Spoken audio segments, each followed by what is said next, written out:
Guruji I love you.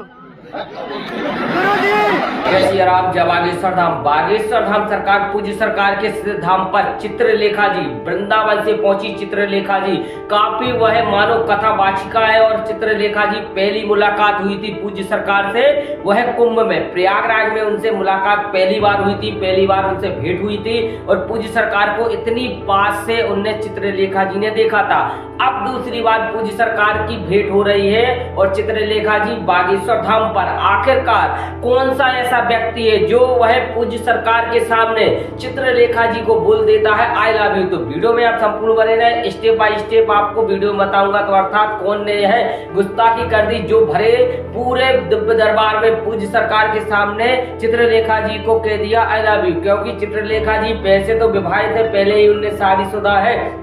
अब वह पूज्य सरकार के सिद्ध धाम पर वह सम्मेलन की तैयारी करवाने के लिए आई हुई है। क्योंकि सभी कथा वाचिका हो चाहे कथा वाचक हो, सभी वह सिद्ध धाम पर पहुंच रहे हैं बागेश्वर धाम पर। क्योंकि 251 कन्या विवाह 26 फरवरी को होना और साथ ही साथ ऐसा विशालकाय महाकुंभ भरने वाला है बागेश्वर धाम पर। तो पूज्य सरकार से भेंट करने के लिए आई थी और इसी वह चर्चा चल रही थी थोड़ी सी और इसी वह चर्चा में किसी भक्त ने इस तरीके से बोलना मतलब गुस्ताखी कर दी पूज्य सरकार के लिए। वह पूज्य सरकार ने स्पष्ट ही कह दिया है कि कोई भी यहाँ पर ऐसा शब्द नहीं चलेगा। क्योंकि अंग्रेजी वर्ड जो है बिल्कुल कतई बंद करवा दिया पूज्य सरकार ने। और साथ ही साथ वह सिद्ध धाम पर ऐसे वह भक्त भी आ रहे हैं जिनके लिए काफी अंग्रेजी बोलते हैं, परंतु उनके लिए भी पूज्य सरकार हिंदी में ही वार्तालाप करते हैं। क्योंकि मातृभाषा हमारी हिंदी है तो हिंदी से ही वार्तालाप होती है। तो पूज्य सरकार ने इस तरीके से किसी कथावाचिका को यदि कोई भी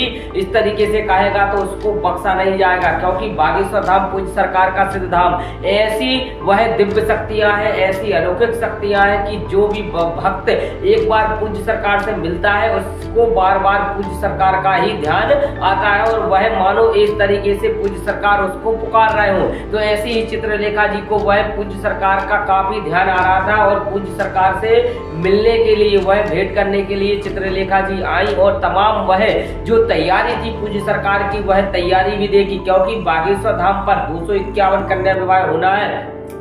251 कन्या विवाह में 151 वह आदिवासी कन्या है जिनके माँ नहीं है, किसी के पिता नहीं है, किसी के वह माँ नहीं है। और वह पूज्य सरकार ने पूरा वह मानो कार्यरत चित्रलेखा जी को ही सुपुर्द कर दिया। क्योंकि वह मानो 251 कन्याओं के लिए पूरे वह तैयारी करवाई और तमाम जो पूज्य सरकार के तैयारी भव्य दिव्य और भव्य तैयारी है वह सरकार देखेंगे और 251 वह जो कन्या है वो चित्रलेखा जी देखेंगी। क्योंकि काफी उनके दोनों के विचार मिलने लगे हैं और वह पूज्य सरकार से काफी वह आकर्षण हो चुकी है चित्रलेखा जी। और माना जाता है कि कथावाचिका हो चाहे कथावाचक हो, एक बार पूज्य सरकार से मिल लेते हैं, एक बार वार्तालाप कर लेते हैं तो वह बागेश्वर धाम के ही गुणगान गाने लगते हैं। तो ऐसा बागेश्वर धाम जहां पर एक बार भक्त जाए वह बार बार जाने का मनोरथ बनाए, मन बनाए। तो ऐसा बागेश्वर धाम पूज्य सरकार का सिद्ध धाम पर आप भी जाए 26 फरवरी को भव्य और दिव्य सम्मेलन में आप भी सम्मिलित हो। तो वीडियो दी आपको अच्छी लगी, वीडियो को लाइक करें, चैनल को सब्सक्राइब करें। इसी के साथ जय श्री राम, जय बागेश्वर।